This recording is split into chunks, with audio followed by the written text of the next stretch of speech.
అందరికీ నమస్కారం. మనం TG TET and DSC classes లో భాగంగా 6th class social study start చేశాము. మొదటి 3 పాఠాలు కూడా అయిపోయాయి.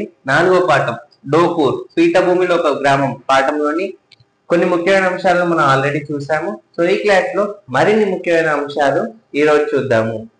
మార్కెట్ రవాణా. పండించిన వరిని దేవరకద్రలోని వ్యవసాయ మార్కెట్ లో అమ్ముతారు. అంటే పండించిన వరిని ఎక్కడ అమ్ముతారు అంటే దేవరకద్రలోని వ్యవసాయ మార్కెట్ లో అమ్ముతారు. దేవరకద్రలోని వ్యవసాయ మార్కెట్ లో అమ్ముతారు. పత్తిని జడ్చర్లలోను మదనపురం వనపర్తి రోడ్డులోను అమ్ముతారు. అంటే వరిని దేవరకద్రలోను వ్యవసాయ మార్కెట్ లో అమ్ముతారు కదా. పత్తిని జడ్చర్లలోను అలాగే మదనపురం అంటే వనపర్తి రోడ్డు ఇక్కడ మనకు పత్తిని అమ్మడం జరుగుతుంది. గ్రామంలో కొన్ని కాంటాలు ఉన్నాయి. కాంటాలు అంటే తెలుసు కదా, వెయింగ్ మిషన్, వెయిట్ చేస్తారు కదా అంటే బరువులను. సో అవి కాంటాలు.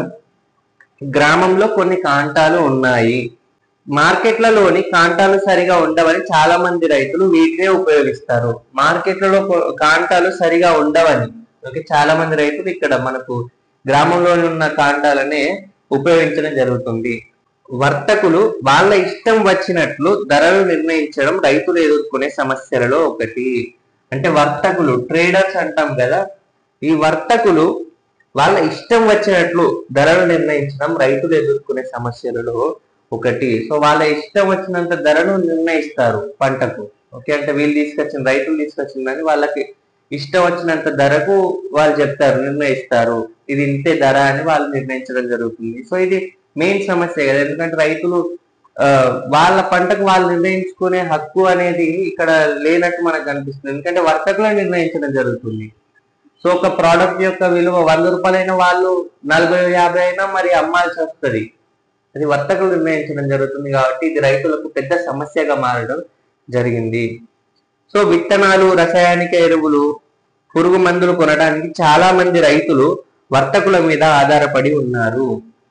అయితే రైతులు వర్తకుల పైన ఆధారపడి ఉండడం జరిగింది. ఎందుకంటే విత్తనాలు, రసాయనిక ఎరువులు అలాగే పురుగు మందులు కొనడానికి చాలా మంది రైతులు వర్తకుల పైనే డిపెండ్ అయిపోయారు, ఆధారపడి ఉన్నారు.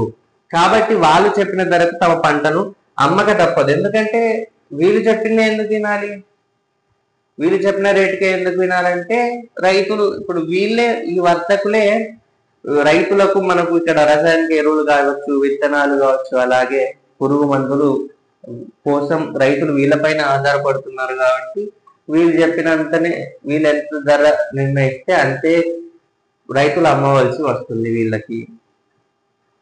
సో పంటలు సరిగా పండని సంవత్సరాలలో అప్పులు తిరిగి చెల్లించలేక, అంటే పంటలు ఎప్పుడూ ఆశించినంత పండవు కదా. సో పంటలు సరిగా పండని సంవత్సరాలలో ఇక్కడ అప్పులు తిరిగి చెల్లించలేక వ్యాపారస్తులకు రైతులు రుణపడి ఉంటున్నారు. సో పంట సరిగా రాకపోతే వీళ్ళకు ప్రాఫిట్, బెనిఫిట్ ఏది కూడా రాదు కదా రైతులకు. సో అప్పుడు రుణం అనేది ఎక్కువ అవుతుంది. వ్యాపారస్తులకు రైతులు రుణపడి ఉంటున్నారు. కొంతమంది తమ భూములను కూడా కోల్పోతున్నారు రైతులు. ఎందుకంటే పంట సరిగా పండకపోతే మనకు తెలుసు కదా, పంట సరిగా పండకపోతే ఎక్కువ అమ్మలేరు. సో అమ్మలేకపోవడం వల్ల అప్పులు ఎక్కువైతే రుణం ఎక్కువ అవుతుంది. ఓకే, సో అలాగే భూములను కూడా కోల్పోయే సమస్యలు కూడా. సో ఇన్ని సమస్యలు ఉంటాయి రైతులకు. గ్రామ నివాస ప్రాంతం. 2011 జనాభా గణన ప్రకారం ఈ గ్రామంలో 570 కుటుంబాలు ఉన్నాయి. అంటే 2011 జనాభా గణన ప్రకారం ఈ గ్రామంలో 570 కుటుంబాలు ఉన్నాయి. ఎన్ని కుటుంబాలు? 570 కుటుంబాలు ఉన్నాయి. మొత్తం జనాభా 3400. మొత్తం జనాభా ఎంత మరి అంటే 3400. ఇందులో వివిధ కులాలకు చెందిన 350 కుటుంబాలకు ఊళ్ళో ఎక్కువ భూమి ఉంది. అంటే వివిధ కులాలకు చెందిన 350 కుటుంబాలకు ఊళ్ళో ఎక్కువ భూమి అనేది ఉంది. మిగిలిన 220 కుటుంబాలు ఈ ఊళ్ళో చుట్టుపక్కల ఊళ్ళలో కూలి పనులపై ఆధారపడి ఉన్నాయి. అంటే మనం అనుకున్నాం కదా 570 కుటుంబాలు ఉన్నాయని 2011 జనాభా గణన ప్రకారం. సో వాటిలో 350 కుటుంబాలకు ఊళ్ళో ఎక్కువ భూమి అనేది ఉంది. వాళ్ళందరూ వివిధ కులాలకు చెందిన వాళ్ళు. మిగిలిన 220 కుటుంబాలు ఈ ఊళ్ళో చుట్టుపక్కల ఊళ్ళలో కూలి పనులపైన ఆధారపడి ఉన్నాయి. ఈ 220 కుటుంబాలు, వీళ్ళకి 1/2 ఎకరం కంటే తక్కువ భూమి ఉంది. మిగిలిన 220 కుటుంబాల వాళ్ళకి 1/2 ఎకరం కంటే తక్కువ భూమి అనేది ఉంది. వీళ్ళందరూ వ్యవసాయ కూలీలు. మరి వీళ్ళంతా ఎవరు అంటే వ్యవసాయ కూలీలు. ఓకే, ఆ 220 కుటుంబాలకు చెందిన వాళ్ళందరూ అంటే దాదాపు కూడా వ్యవసాయ కూలీలు. వీళ్ళందరూ వ్యవసాయ కూలీలు. వీళ్ళు వలసలు కూడా వెళ్తారని ఇంతకుముందు మనం తెలుసుకున్నాం కదా. వలసలు కూడా వాళ్ళు వెళ్తారు, వేరే ప్రదేశాలకు వలసలకు కూడా వెళ్తారు. వీళ్ళంతా కూడా వ్యవసాయ కూలీలు. ఎక్కువ శాతం మంది వ్యవసాయ కూలీలు వలసలకు కూడా వెళ్తారు. భూమి ఉన్న 350 కుటుంబాలలో 30 ఎకరాల భూమి, ఓకే, 30 ఎకరాల భూమి ఉన్న పెద్ద రైతులు ముగ్గురు నలుగురు ఉన్నారు. అంటే 30 ఎకరాల భూమి ఉన్న వాళ్ళు, ఈ పెద్ద రైతులు ఎంతమంది ఉన్నారు? దాదాపు ముగ్గురు నలుగురు మాత్రమే ఉన్నారు. పెద్ద రైతులు ముగ్గురు నలుగురు ఉన్నారు, 30 ఎకరాల భూమి కలిగిన వాళ్ళు. అధిక శాతం రైతులకు 1/2 ఎకరం నుంచి 5 ఎకరాల లోపు భూమి ఉంది. సో అధిక శాతం రైతులకు ఎంత ఎకరాల భూమి ఉంది అంటే 1/2 ఎకరం నుంచి 5 ఎకరాల లోపు భూమి అనేది ఉంది. 1/2 ఎకరం నుంచి 5 ఎకరాల లోపు భూమి ఉంది. అంటే రైతులలో అధిక శాతం చిన్న రైతులే. ఎందుకంటే పెద్ద రైతులు అంటే మనం చూసాం కదా, 30 ఎకరాల భూమి వాళ్ళు ఎంతమంది ఉన్నారు? ముగ్గురు నలుగురే ఉన్నారు.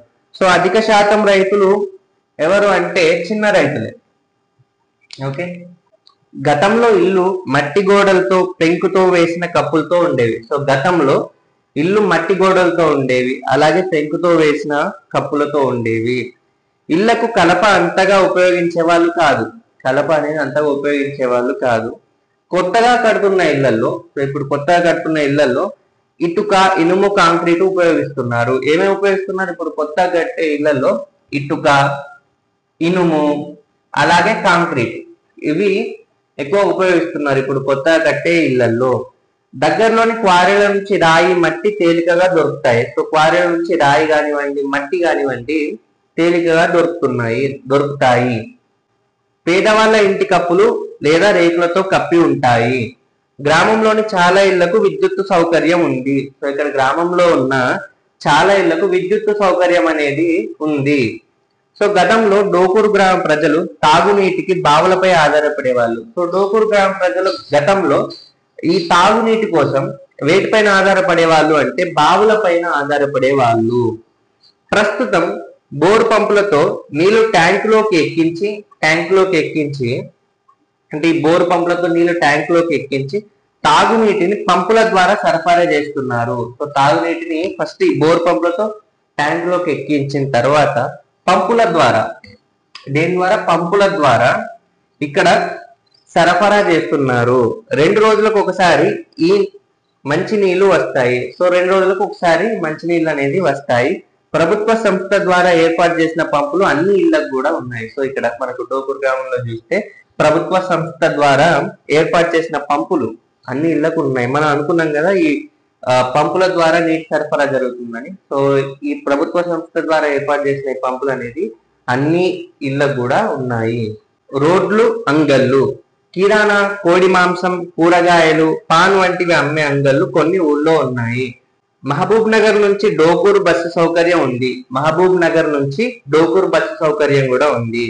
NH44 కి కలిపే అంటే నేషనల్ హైవే 44 కి కలిపే దేవరకద్ర నుంచి వనపర్తికి వెళ్లే కొన్ని బస్సులు అంటే నేషనల్ హైవే 44 కదా. సో NH44 కి కలిపే దేవరకద్ర నుంచి వనపర్తికి వెళ్లే కొన్ని బస్సులు డోకూరు మీదుగా వెళ్తాయి. సో అలా కొన్ని బస్సులు ఈ నేషనల్ హైవేకి కలిపే దేవరకద్ర నుంచి వనపర్తికి వెళ్లే కొన్ని బస్సులు డోకూరు మీదుగా వెళ్తాయి. గ్రామస్తులలో అధిక శాతం షేర్ ఆటోలలో ప్రయాణం చేస్తారు. సో ఈ గ్రామస్తులలో అధిక శాతం షేర్ ఆటోలలో ప్రయాణం చేస్తారు. ఆటోలు ఉంటాయి కదా, సో ఆటోల్లో ప్రయాణం చేస్తారు. ఊరికి ఉత్తరం వైపున ఒక రైల్వే స్టేషన్ ఉంది. సో ఊరికి ఉత్తరం వైపున ఒక రైల్వే స్టేషన్ ఉంది. అక్కడ 3 ప్యాసింజర్ రైళ్లు ఆగుతాయి. అక్కడ ఎన్ని ప్యాసింజర్ రైళ్లు ఆగుతాయి అంటే 3 ప్యాసింజర్ రైళ్లు ఆగుతాయి. ఈ క్లాస్ తో మనకు 4వ పాఠం డోకూరు పీఠభూమిలో ఒక గ్రామం పాఠం అయిపోయింది. వచ్చే క్లాస్ లో 5వ పాఠం పెనుగోలు కొండలపై ఒక గ్రామం పాఠం చూద్దాము.